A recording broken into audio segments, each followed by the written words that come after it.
بسم اللہ الرحمن الرحیم۔ صرف 5 منٹ کا مدرسہ قرآن و حدیث کی روشنی میں 12 جمادی الاولیٰ۔ نمبر 1، اسلامی تاریخ۔ قیدیوں کے ساتھ حسن سلوک۔ غزوہ بدر میں 70 مشرکین قید ہوئے جن کو مدینہ منورہ لایا گیا۔ حضور صلی اللہ علیہ وسلم نے قیدیوں کو صحابہ میں تقسیم کر دیا، ان کے ساتھ حسن سلوک اور بھلائی کرنے کا حکم دیا۔ اس حکم کو سنتے ہی صحابہ اکرام رضوان اللہ علیہم اجمعین نے ان کے ساتھ ایسا سلوک کیا کہ دنیا کی کوئی قوم اس عدل و انصاف اور حسن سلوک کی مثال پیش نہیں کر سکتی۔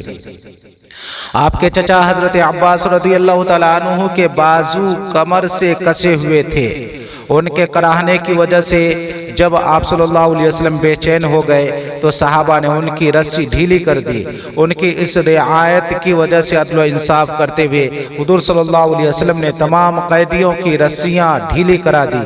صحابہ رضی اللہ عنہم کے حسن سلوک کا یہ حال تھا کہ انہوں نے اپنے بچوں کو بھوکا رکھ کر قیدیوں کو کھانا کھلایا اور اپنی ضرورت کے باوجود ان کو کپڑے پہنائے۔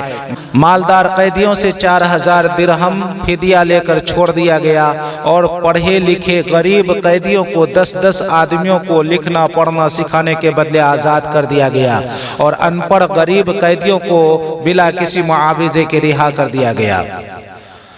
نمبر 2، حضور صلی اللہ علیہ وسلم کا معجزہ، جماعت کے متعلق خبر دینا۔ ایک مرتبہ رسول اللہ صلی اللہ علیہ وسلم اپنے صحابہ سے گفتگو فرما رہے تھے۔ دوران گفتگو ارشاد فرمایا، ابھی تمہارے پاس اس طرف سے مشرق والوں کی ایک با اخلاق جماعت آئے گی۔ چنانچہ حضرت عمر رضی اللہ تعالیٰ عنہ کھڑے ہو کر اس طرف چلے۔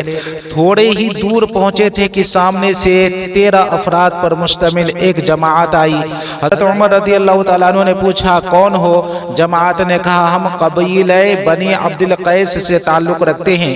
حضرت عمر رضی اللہ تعالیٰ عنہ نے پوچھا، کیا اس شہر میں تجارت کے ارادے سے آئے ہو؟ تو انہوں نے فرمایا نہیں۔ حضرت عمر رضی اللہ تعالیٰ عنہ نے فرمایا، ابھی رسول اللہ صلی اللہ علیہ وسلم نے آپ لوگوں کا تذکرہ کیا تھا اور تعریف کی تھی۔ بہقی فی دلائل النبوہ۔ نمبر 3، فرض کے بارے میں قرض ادا کرنا۔ رسول اللہ صلی اللہ علیہ وسلم نے فرمایا، قرض کی ادائیگی پر طاقت رکھنے کے باوجود ٹال مٹول کرنا ظلم ہے۔ بخاری شریف۔ نمبر 4، ایک سنت کے بارے میں تجارت میں برکت کی دعا۔ آپ صلی اللہ علیہ وسلم نے حضرت حکیم بن حزام رضی اللہ تعالی عنہ کو تجارت میں برکت کے لیے یہ دعا دی، بارک اللہ لک فی تجارتک، اللہ تعالیٰ تمہارے لیے تمہاری تجارت میں برکت دے۔ معجم اوسط۔ نمبر 5، ایک اہم عمل کی فضیلت، مصافحہ مغفرت کا ذریعہ ہے۔ رسول اللہ صلی اللہ علیہ وسلم نے فرمایا، جب دو مسلمان آپس میں ملتے ہیں اور مصافحہ کرتے ہیں تو جدا ہونے سے پہلے ان دونوں کی مغفرت کر دی جاتی ہے۔ ابو داؤد۔ نمبر 6، گناہ کے بارے میں گمراہی اختیار کرنا۔ قرآن میں اللہ تعالیٰ فرماتا ہے، جو لوگ اللہ تعالیٰ کے راستے سے بھٹکتے ہیں ان کے لیے سخت عذاب ہے، اس لیے کہ وہ حساب کے دن کو بھولے ہوئے ہیں۔ سورہ صاد۔ نمبر 7، دنیا کے بارے میں دنیا چاہنے والوں کے لیے نقصان۔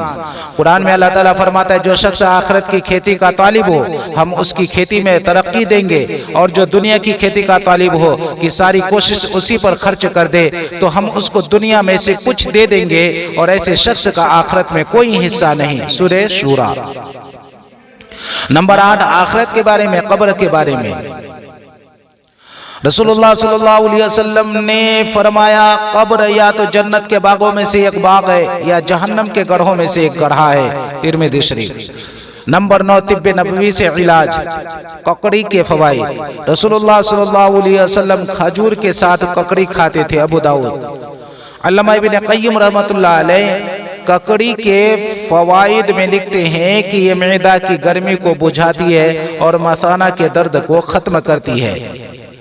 نمبر 10، نبی پاک صلی اللہ علیہ وسلم کی نصیحت۔ رسول اللہ صلی اللہ علیہ وسلم نے ماتحت اور یتیموں کے بارے میں فرمایا، تم اپنی اولاد کی طرح ان کا اکرام کرو اور جو تم کھاتے ہو ان کو بھی وہی کھلاؤ۔ ابن ماجہ۔